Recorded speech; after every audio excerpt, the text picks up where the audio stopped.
अदिति मैया ने कहा बेटा चिंता मत, मैं कुछ सोचती जा। पति के पास पहुंची, क्या बात है देवी, कैसे आ रहा भगवान,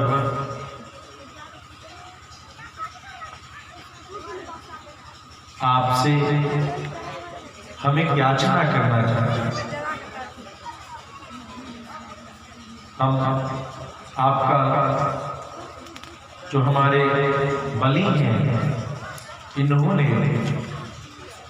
विजय प्राप्त कर लिया स्वर्ग पर, और अब हम आपसे प्रार्थना करते हैं कि एक ऐसे संतान की प्राप्ति हो जिस संतान के द्वारा हम उस बलि पर विजय प्राप्त करके अपने संतानों को, इंद्र को उसकी गद्दी दिला सके। कश्यप मुनि ने कहा देवी, यदि तुम ऐसा कोई व्रत करना चाहती हो तो मैं तुम्हें व्रत बताता हूं, जिस व्रत को करने से तुम्हें ऐसे पुत्र की प्राप्ति होगी जो पुत्र अपने समस्त ज्येष्ठ भाइयों के सम्मान को पुनः वापस दिलाएगा। वो कौन सा व्रत है? प्रेम भक्तवत्सल भगवान की संतान प्राप्ति का व्रत बड़े सुंदर भाव से सुना रहे हैं।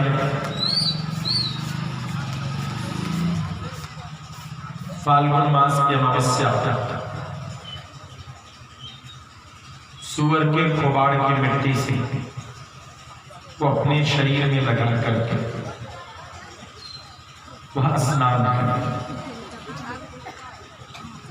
और सुअर के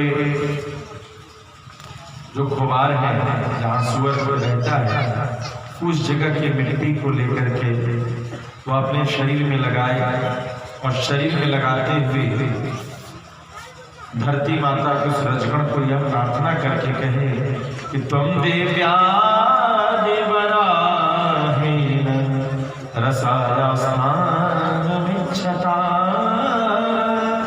उद्धृतात् नमस्तुभ्यं पापानां प्रणश्य। हे देवी, आपका उद्धार वराह भगवान ने किया है सूकर के रूप में, इसीलिए उनके स्वरूप जो ये सूकर हैं, सुअर हैं, उनके द्वारा जो पैरों की धूल उड़ाई हुई है उस धूली के रूप में उन्हीं वराह भगवान की स्मृति में हम इसको धारण करते हैं,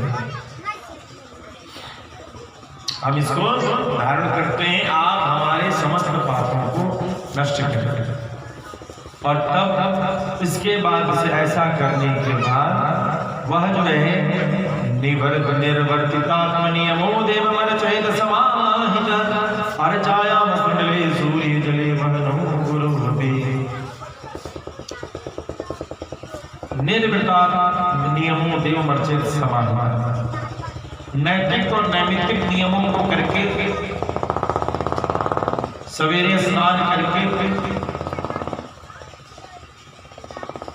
नैतिक जो स्नान की विधि होती है, तंत्र धावन की विधि होती है, गुरु मंत्र इष्ट मंत्र का जाप होता है, इनका जाप करके नैमित्तिक जो विशेष व्यवस्था आगे बजाय बताई जा रही है उसको करके ध्यान देंगे। भगवान की पूजा कहाँ कहाँ की जा सकती है? अर्चायाम, भगवान के मूर्ति में अर्चा विग्रह, अर्चना जिसमें की जाए उस विग्रह का नाम ही अर्चा विग्रह। अर्चा विग्रह मतलब अर्चना की जाए, अर्चना का नाम है क्या? अर्चना का मतलब है समर्पण। आपको ध्यान दिलाया था, किसी एक चीज को बारंबार समर्पण करना अर्चना की कहते हैं। पूजन अर्चना, पूजा अर्चना मतलब समर्पण। अर्चा विग्रह को हम सभी भोग राग नैवेद्य गंधक चत पुष्प धूप दीप बहुत सारे चीज है, वस्त्र उपवस्त्र है, यज्ञोपवीत है, अबीर गुलाल है, इन सब का समर्पण करते हैं। तुलसी दल का समर्पण करते हैं, दुर्वाणु का समर्पण करते हैं, है ना? ये बारंबार समर्पण करना चाहिए। अर्चा विग्रह तो कहाँ पूजा करेगा? तो भगवान की मूर्ति में कहीं पूजन करेगा। यदि किसी के पास मूर्ति न हो तो क्या करे? कहाँ पूजन करेगा? वह वेदी में। वेदी में, जो वेदी आपने देखा होगा पंडित जी लोग बनाते हैं ना अक्षत का रंग, उस वेदी में पूजन करें। यज्ञों में आपके गांव में तो यज्ञ हो रखा है चौक पर, उसी में पहली बार आपसे हमारा दर्शन हुआ। उस समय जो बच्चे रहे वो बड़े हो गए, जो बड़े रहे जो बूढ़े हुए, जो बूढ़े हुए सो वो गुप्त रूप से इस कथा को आनंद ले रहे हैं। जो बूढ़े थे वो गुप्त रूप से इस कथा को आनंद ले रहे हैं। इसलिए भक्तवत्सल भगवान की उनके लिए भी आनंद है। और नए नए गेस्ट से जो मंडल बनता है उसमें पूजन। सूर्य, चाहे किसी परंपरा किसी मत का हो, सूर्य की पूजा सभी करते हैं। सूर्य में सबकी पूजा हो सकती है, ठीक है? सूर्य में सबकी पूजा हो सकती है। इसीलिए पूरब कैसे न पूछो मेरे, जब पूरब की ओर घूम लो। पूरब की ओर कथी है? पूरब की ओर कथी है? सूर्य नारायण। कौन है? सूर्य जी दर संध्या के पूरब में ना घुमाई चलो, संध्या के केवल घुमाई चाहे पश्चिम में घूम जाए। तो इसीलिए सूर्य में क्यों? और उधर घूम करके संध्योपासन करके या बैठ करके क्या करते हैं? जिनका जो मंत्र है उसका जाप करते हैं। तो सामने कौन है? सूर्य को ध्यान करके पूजन करते हैं, इसीलिए सूरज की ओर घूम जाते हैं। फिर कहता जले, गंगा जी में जाएंगे कल, जो भी गंगा जी में जाएंगे तो वहां संमंत्र का जाप करेंगे। ये टोना टोटका के चक्कर में मत पड़िए। हाँ, सबसे बड़ा टोना टोटका है, यदि पूरे घर को नजर लग जाए तो पूरे घर में कोई मंत्र मत मारो। हमारे ठाकुर जी को राय या कौन से नजर उतारता, क्योंकि ठाकुर जी हमारे बलवान होंगे तो किसी माइका लाल की हिम्मत नहीं कि तुम्हारे घर में कोई कुछ कर दे। किसी प्रेत की औकात नहीं होगी कि वह एक खड़ हिला करके धर देगा। इसका मतलब है कि ठाकुर जी हमारे जो है वो छुप करके बैठ गए, कहीं नुका गए हैं। तो नजर तुम्हारे घर को नहीं लगनी है, नजर किसको लग रही है? तुम्हारे और ठाकुर जी के प्रेम को। बस राय लेकर के ठाकुर जी का न्यौछावर कर दो। ठाकुर जी लगता है आपको नजर लग गया है, आपके नजर को उतार काहे छिड़िया गए हैं आप? एक भगवान छिड़िया गया तो 100 शत्रु आ जाएगा, और एक भगवान का छिड़िया नहीं, पति के छिड़िया नहीं धोले गए। कन्या लड़का बहुत का नहीं चाहिए ना, कन्या के लड़का ही चाहिए, लड़का बउआ का। तो वह कन्या के कौन टेंशन छोड़ दीजिए, बउआ जो है बाल गोपाल भगवान को खूब ऐसे ऐसे करके हाँ ना करके फेंक दो और ठाकुर जी के कहो जा, हाँ ठाकुर जी ये आरती क्या है? जनई के वो टुटका वाला भगवान की आरती कुछ नहीं है, कोई विशेष चीज नहीं है। जो 4 लोग जो आता है देखता है कितना सुंदर भगवान छथिन, कितना सुंदर वैभव छे, कितना व्यवस्था जो करेजा टूटता है उसी को नजर उतारते हैं आरती से। आरती क्या है? भगवान का नजर उतारना। प्रेम से भक्तवत्सल भगवान की बोले जय। 4 बार पैर में आरती कैसे उतारता है? बहुत लोग आरती कहाँ खाली मुहे ना करे। 4 बार पैर में, 2 बार हृदय में, 1 बार भगवान के मुख को भी निहार लीजिए, ज्यादा नहीं निहारिए, ध्यान दीजिएगा। 4 बार कहाँ निहारना है? 2 बार हृदय को और 1 बार 2 बार चरण में। कौन है? भगवान के भगत है। यहाँ गुरु परंपरा है, आरती में भी गुरु परंपरा। पहले भगवान के भक्तों को प्रणाम करो जो उनके चरणों में रहते हैं। हृदय में कौन रहता है? तो श्रीवत्स चिन्ह, जो समुद्र मंथन के समय लक्ष्मी जी आए तो उनको कलेजा में स्थान दे दिए, तो श्रीवत्स का चिन्ह है। तो ये हृदय में लक्ष्मी जी को प्रणाम करो, और जब लक्ष्मी जी को प्रणाम करोगे तब जाकर के जो है भगवान नारायण का मुखमंडल को प्रणाम करो 1 बार। कितनी बार? बार नहीं और इसके बाद 7 बार किसको? तो भगवान के भक्त को, चरण को, भगवान के हृदय को, लक्ष्मी जी को, भगवान के मुखमंडल को, भगवान के स्वरूप को, फिर से 7 बार। इस प्रकार से 14 बार आरती घुमाई जाती है। प्रेम से भक्त वत्सल भगवान की। हम सब की करे मार एक मोटा माचिस अगरबत्ती देलक माय जगह बुआ हम त न जाय छी कनिका भगवत जी पर चढ़ा दे की करी हमर अगरबत्ती तो जलते ही माया जी अपने से एक मुट्ठा कई के अगरबत्ती ले छी आ जरा दे एना आगू जरैत है और धुआं जे है ब्याह नहीं बोलते समय सांस भी तो लेते हैं सांस नहीं लेते और धुआं ऊपरे आबै छै सीधे ले। अब यहाँ व्यास जी भगवान का चित्ते चल व्यास जी भाग खत्म खसे इतना पूजा करे छे अगरबत्ती से, इतना मोटका मोटका एक एक पैकेट अगरबत्ती एक बार में कहीं कहीं जला देता है। भैया ही का कर धुआं आग लगाना देखा पूरे लगा दो नया नया टेंट वाले को कल देखा जाएगा थोड़ा थोड़ा कर धुआं नहीं भगवान को सुगंधी देना है छींक थोड़े देना है इतना खांसते खांसते भगवान धुआं पूरा धुआं। तो अब समझ गए 4 बार पैर में 2 बार हृदय में 1 बार मुखमंडल और फिर 7 बार 7 दूनी 14। बिना भगवान के चरण पकड़े उनके हृदय को आप प्राप्त नहीं कर सकते हैं, लक्ष्मी जी को प्राप्त नहीं कर सकते हैं और बिना लक्ष्मी जी के ऑर्डर के आप भगवान के मुखमंडल की कृपा नहीं प्राप्त कर सकते। प्रेम श्री भक्त वत्सल भगवान की। हमरा यहाँ तो बीमारी छे बीमारी के जे बियाह से पहले जब लड़का जाए छे जनवासा में ओइ समय 2 ठो लड़की रही छे एक ठो कन्या होए वाली एक ठो साली होए वाली दोनों होए वाले भेल रहे। बियाह से पहले ही जेना देखै छै ओकरा तेना जे कन्या के मार के मुंह दे केकरो दूसरा के देखला तो बुझे ना गलती थोड़ा सा भी हुआ विवाह से पहले है कि धक दबाक दाम दाम दाम ठंडा हो गर्मी हो धड़ाक धूम धूम हो जाता है। कभी कन्या निरीक्षण कैसे कन्या निरीक्षण और कितनों आबड़ा का डाबड़ा गिनी गिनी फंड हो रहा है माया का मंत्र चल रहा है लेकिन इसमें नहीं फंसना है। इसको देखना है तो खाली हमको देखना है और हमसे पूछे बिना यदि कोई देख लिया तो मुंह में जो है उसको उजरका लगता है खाली बाद में खाली लगा देंगे यानी कि अपना कोप दिखाते।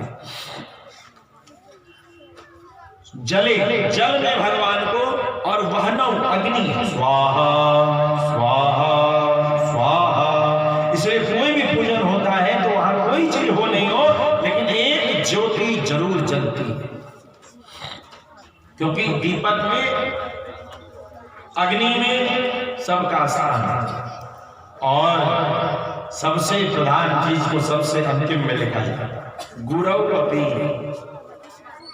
आपको कोई भगवान नहीं मिल रहे तो उस भगवान को आप गुरुदेव में मान करके पूजन कर ले। देखिए श्रीमद् भागवत इस बात को स्पष्ट कहते हैं कि उस देवता को यदि भगवान नारायण की पूजन है तो गुरु अपी तो क्यों इसीलिए आचार्यों ने कह दिया गुरु ब्रह्मा गुरु विष्णु गुरुदेवो महेश्वरः गुरु साक्षात परब्रह्म तस्मै श्री गुरुवे नमः। इसीलिए धर्म यदि आचार्य भगवान गुरु भगवान हो तो एक बार भगवान को दूर से प्रणाम कर लीजिए मगर गुरु भगवान की सेवा में कमी नहीं कीजिए।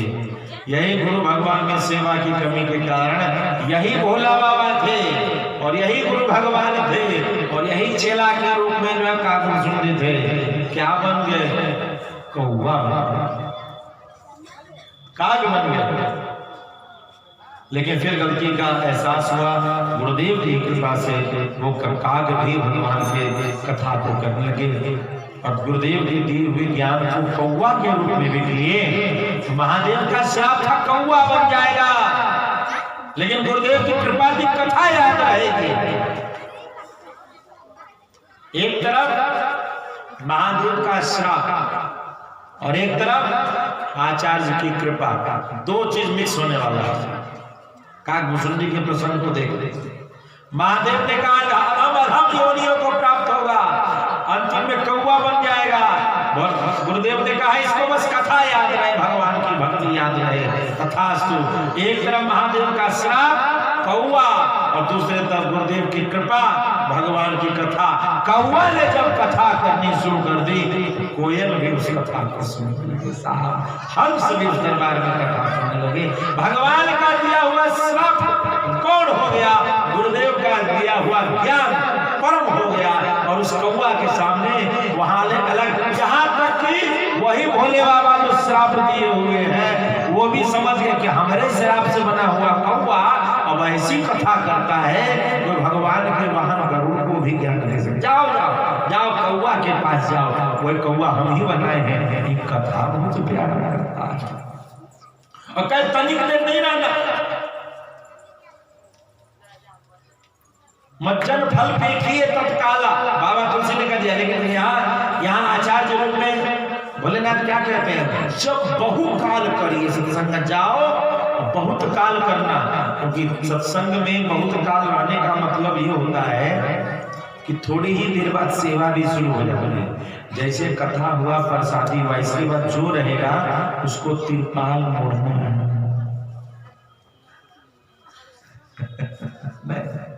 कथा से 1 घंटा पहले आ जाएगा, उसको क्या करना है?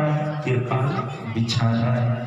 तो 2 बात हुआ, एगो तुलसी बाबा कहे मज्जन फल देखिए तत्काला, काक हो ही पिक पकौड़ मराला, कि तुरंत सत्संग का असर हो जाता है। कौआ भी कोयल के तरीके से मीठी मीठी बात करता है। और ये तुलसी बाबा के रामायण में भोलेनाथ खुद कह रहे हैं, जब बहुकाल करिए सत्संग, बहुत काल सत्संग करोगे तब तुम्हारा मोह पूर्णतः नष्ट हो जाएगा। तो बहुत काल सत्संग का मतलब क्या होगा कि कुछ सेवा भी करना पड़ेगा। तो सत्संग में आने के 2 विधान है।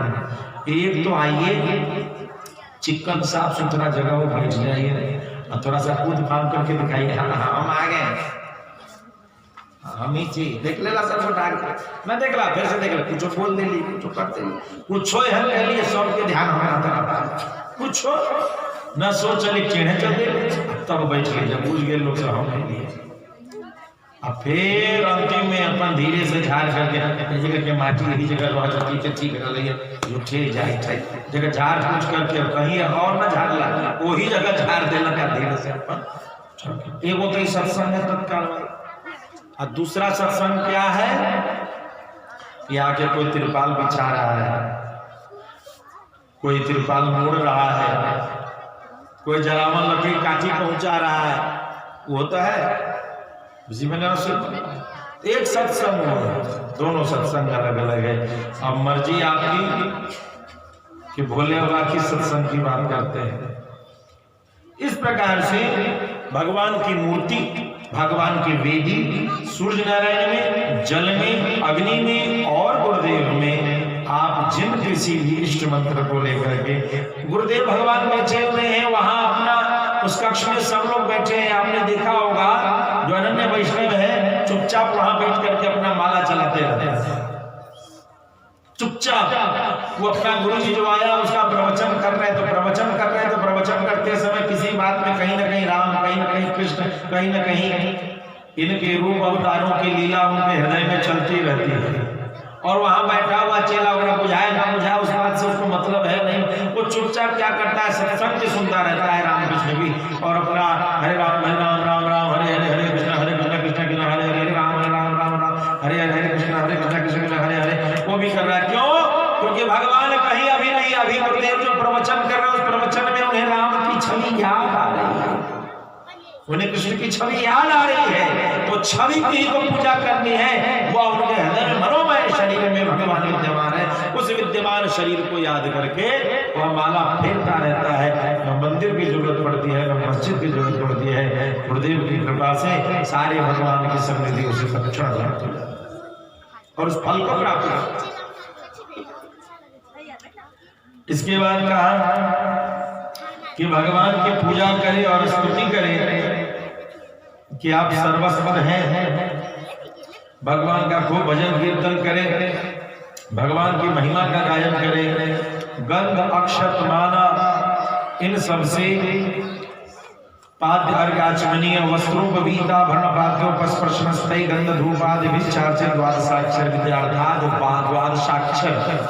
या यहाँ पर इस तरह की समझें कि जिस मंत्र का जो भी वैष्णव मंत्र उन्हें पता हो, जो गुरु परंपरा से मिला हो, उस मंत्र का प्रयोग ये है कि आपको ध्यान देंगे जो भी दीक्षित हैं, दीक्षितों के लिए जो दीक्षित हैं परंपरा में, यदि किसी भी प्रकार का मंत्र उन्हें पता न हो, जैसे स्त्रियां या जो हमारे अन्य जाति के चतुर्थ वर्ण है, वो वेद मंत्र का प्रयोग निषेध है उनके लिए, तो उनको किसी वेद मंत्र की पूजन में आवश्यकता नहीं है। अपने गुरु मंत्र को बोले, आद्यो पाद्यम जलम समर्पयामि, फिर से गुरु मंत्र बोले, हस्त्यो अर्घ्यम जलम समर्पयामि, फिर से गुरु मंत्र बोले, उके आचमनीयम जलम समर्पयामि। इस प्रकार से मूल मंत्र से भी पूजन का विधान माना जाता है। ज्यादा प्रपंच में पढ़ने की द्वादशाक्षर विद्या यहाँ श्रीमद् भागवत में द्वादशाक्षर ओम नमो भगवते वासुदेवाय से कहा, इस मंत्र से भगवान का षोडशोपचार पूजन करना चाहिए। और इसके बाद क्या करते हैं, यदि सामर्थ्य हो, जो खीर हम कहते हैं आप लोगों को, खीर ऐसे थोड़े बनता है, खीर ऐसे बनता है, ऐसा खीर श्रितम पयसी नैवेद्यम शाल्यन्नम व्योरी सती ससर्पी सगुणम दत्वा जुलियान मूल विद्या। जो साली का चावल होता है, साली का चावल किसी तिन्नी का चावल, तिन्नी का चावल जो फलाहार आदि हमेशा करते हैं और ब्राह्मणों को कराते हैं, उनको पता है, उपास करने वाले को नहीं पता रहता, फलाहार करने वाले को। तो जो फलाहार करते हैं, जो तिन्नी का चावल है या कोदो, ऐसे चावल को गुड़, मिठा और घी और दूध, यानी घी में उसको भून करके तब गुड़ और जो है दूध दे करके उसका पायस बनावे, और उस पायस से जुहुयान मूल विद्या स्वाहा स्वाहा स्वाहा भगवान को समर्पित भी करे भोगराग, और उसी से हवन भी करे। इतना करने के बाद 108 बार वह हवन करें। तत्पश्चात नैवेद्य को भगवान के भक्तों में बांट दे। जो नैवेद्य चढ़ाए पहले भक्तों को बांटे और फिर उसको प्राप्त करें। आचमन और पूजन कराने के बाद तांबूल भगवान को पान का पत्ता का पान विशेष रूप से समर्पित करें। 108 बार गुरु मंत्र का जप करें और स्तुतियों से भगवान को फिर अपना जो भी गीत नाद नचारी और सब गाते हैं इसका खूब गायन करने के बाद प्रदक्षिणा करके और साष्टांग भगवान को प्रणाम करके भगवान पे चढ़ाया हुआ जो फूल पत्ती है इसको उतार करके वह अपने माथे पर लगा करके पुनः संपूर्ण जो पंचदेवता आदि इन सबको जो बैठाए हैं इन सबको विसर्जन करेगा। तत्पश्चात कम से कम सूर्य आदि पंचदेवता बैठाते हैं, कम से कम 2 ब्राह्मणों को भोजन नित्य करावे। कितने ब्राह्मणों को? 2 ब्राह्मणों को। और कौन सा भोजन? यही खीर का भोजन। 2 ब्राह्मणों को खीर भोजन जरूर करावे, दक्षिणा आदि से उनको संतुष्ट करें और फिर इसके बाद ब्राह्मण भोजन के बाद इष्ट मित्रों सहित बचा हुआ प्रसाद को प्राप्त करें। उस दिन ब्रह्मचर्य से रहे और दूसरे दिन प्रातः काली अमावस्या के दिन ऐसा करके दूसरे दिन प्रातः काली स्नान करके और पूर्वोक्त विधि से भगवान का पूजन प्रारंभ कर दे।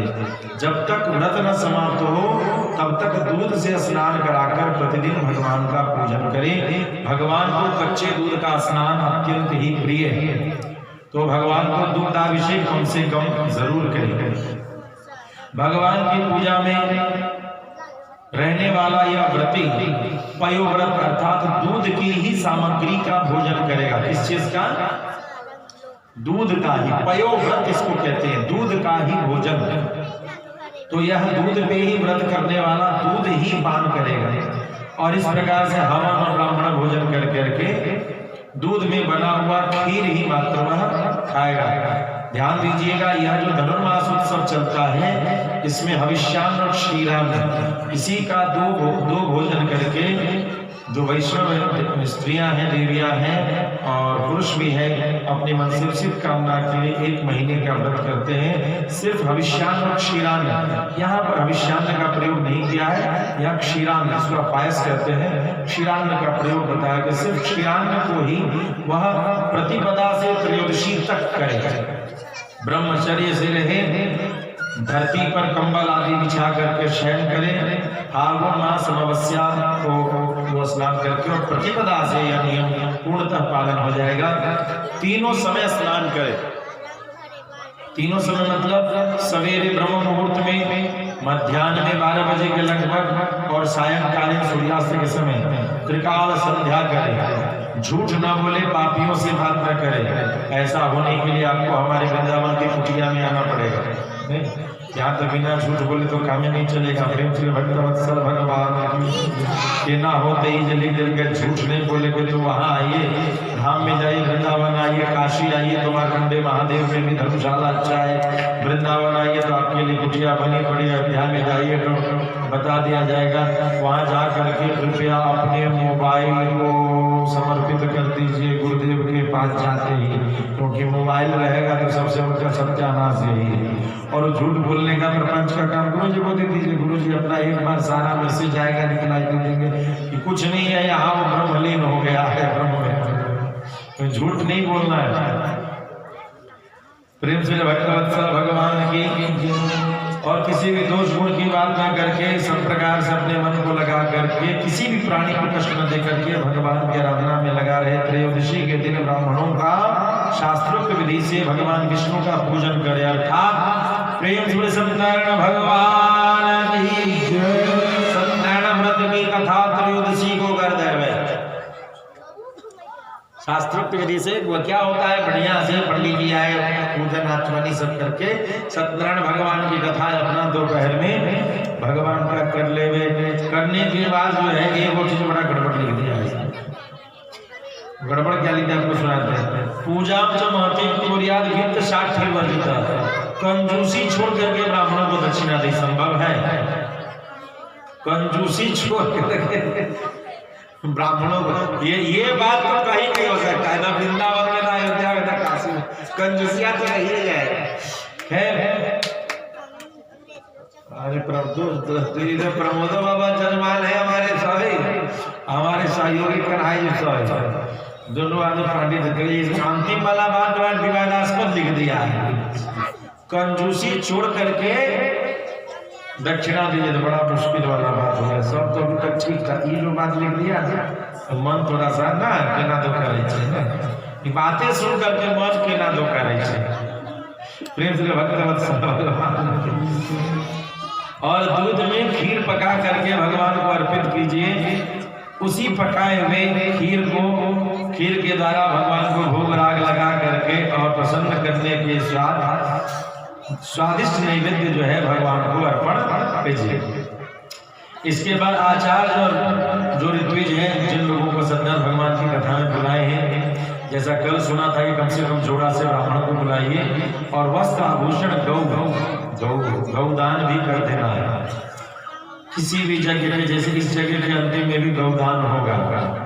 हमको कन्हाई जी बता रहे थे, कोई आदमी साहब ने कुछ सहयोग दिए तो उनके बारे में चर्चा चल रहा है कि बाछी बेच करके दिया। बोले अहो भाग्य हम गौदान कर दी। कोई कहा कि इन्होंने कहीं से चर्चा सुना कि कोई दिन हमको पता नहीं किसके बारे में चर्चा सुन रहे थे, तो 4 लोग युवक लोग आज हमारे साथ आके पोहा बनाने, उसी समय से मेरा कान खड़ा रहता है। तो कन्हाई जी कहे कि कौन युवक का फलना जो दान दिया है तो चर्चा करे, जैसे वो गाय बेच करके देखे। हम बोले गाय देने रहते तो कौन दिक्कत नहीं। खैर वो जैसा दिया उसको तो गौदान का ही फल मिलेगा, तो गौवे का दान दिया। वो तो बड़ा चतुर निकला कि भागवत जी में गौदान कर करके पुष महीना में जय जयकार कर दिया। कि कहने वाला माथा को पिट रहा है तो समझ में नहीं यार, उसको कौन सी का, उसको एनासिन देना पड़ेगा सर्दी में, सिर दर्द ना करे। भक्तवत्सल भगवान की गौ के निमित्त दान करने से बढ़िया ही बात है, इसमें अनिष्ट हुआ नहीं, लेकिन लोग दुखी हो जाते हैं। और परेशान हो जाता है। इसी प्रकार भगवान तो फिर कहता है इतना कराने के बाद फिर ब्राह्मण भोजन आचार्य भोजन करावे और दूसरे जितने भी ब्राह्मण अतिथि हैं उनको भी इन लोगों को लिखता है अन्याच ब्राह्मणात् शक्त्या ये तत्र समागता। पहले आचार्य को जो पंडित आए हैं उनको जो निमंत्रित है उनको पूजन भोजन करावे और इसके साथ अन्य भी समाज के जो लोग आवे इन लोगों को भोजन आदि करावे, यथा योग्य दक्षिणा दें। और कहते हैं अन्ना अश्वपाकाश प्रीणयेत समुपागतम्। फिर से एक बात लिख दिया जो आपकी चिंता का विषय है, वो ये लिखता है कि भगवान के पूजन के समय यदि चांडाल भी आवे, कोई भी आवे, मुसलमान भी आवे, तो उसको भगवान का प्रसाद देने से अपना कर्तव्य पीछे न करे, एक चम्मच प्रसाद ही उसको जरूर हाथ में भगवान का दे दे, समझे ना, उसमें भेद नहीं करना चाहिए, जो आवे जितना सामर्थ्य हो। इसलिए यहाँ लिख दिया शक्त्या, अपनी शक्ति के हिसाब से एक एक कनवा, एक एक पत्ता, एक एक चम्मच, एक एक दाना जो भगवान शक्ति दी है उससे वह समर्पित कर दे। प्रेम से भक्तवत्सल भगवान की कहा कि इस प्रकार से इसके बाद साथ में यदि कोई अंधा लंगड़ा लूल्हा भी आवे तो इनको भी दे सके। और जब सबको कर लेवे, जजमान को कभी भी शुरू में भोजन नहीं करना चाहिए। जब सब लोग द्वार से विदा हो जाएं, उतने देर धीरज करने के बाद फिर उस व्रती को अपना भोजन करना चाहिए। और इस प्रकार से जो करता है प्रतिपदा से लेकर त्रयोदशी तक, कहते हैं नृत्यवादित्र गीतैश्च स्तुतिभिः स्वस्तिवाचकै कार्ये तत्कथाभिश्च पूजा भगवतोन्वहम्। रोज रात्रि में भगवान के भजन हो और भजन में नाच गाना, वादी मृदंग बजे, करताल बजे, झाल मजीरा बजे और उत्सव के साथ भगवान का रोज रात्रि में ये 13 दिन भजन कीर्तन आनंद खूब चले। नहीं हम लोगों को भी न्योता दे दीजिएगा, हम लोग भी कुछ करते हैं, नहीं हमरो जुगाड़ उसमें है। प्रेम से भक्तवत्सल भगवान की नित्य भगवान। लेकिन कुछ लोग अपने यहाँ भगवान के दरबार में नृत्य करने से पहले ये सोचते हैं कि नाचने में तो कथी तो हो जाते। उमेश जी कह रहे थे महाराज जी कभी कभी मन करता हम भी नाचते, मन जो करता है तो अच्छे करता है, तो क्यों भगवान के दरबार में जो नाच देगा, कहते हैं उसको फिर इस संसार के चक्कर में भगवान के दरबार में नाचने वाले को आप देखिएगा। एक बड़ी सुंदर शायरी है, वो पीते हैं दुनिया के डर से, हमको दुनिया की परवाह नहीं। लोग पीते हैं दुनिया के डर से, हमको दुनिया की परवाह नहीं। अर्थात जो भगवान के लिए नाचते हैं, जो भगवान के लिए दौड़ते हैं, उनको खैरो खुशी की चिंता नहीं थी। भगवान के दरबार में नाचना गाना चाहिए, धूम मचाना चाहिए। क्यों? क्योंकि जिसके घर में कोई विशेष अतिथि आता है, उसके घर में महिलाओं के आवागमन से ही पायल की आवाज बढ़ जाती है। बढ़ती है कि नहीं बढ़ती? ये उत्सव ही है कि सब लोग आनंद लेते रहते हैं, सब लोग दौड़ते रहते हैं। तो भगवान का जब पूजन चल रहा है, आना जाना धूम धड़ाका, ये उत्सव होना चाहिए। इस प्रकार की बात। हे देवी, इसका नाम पयोव्रत है। इसको जो करेगा उसकी समस्त कामनाओं की पूर्ति होगी। माता आदिति ने इस व्रत को करके भगवान वामन को प्रसन्न किया और भगवान वामन प्रसन्न होकर के उनके गर्भ से अवतरित हुए। प्रेम से बोले वामन भगवान की जय। वामन भगवान देवताओं के द्वारा प्रार्थित होने पर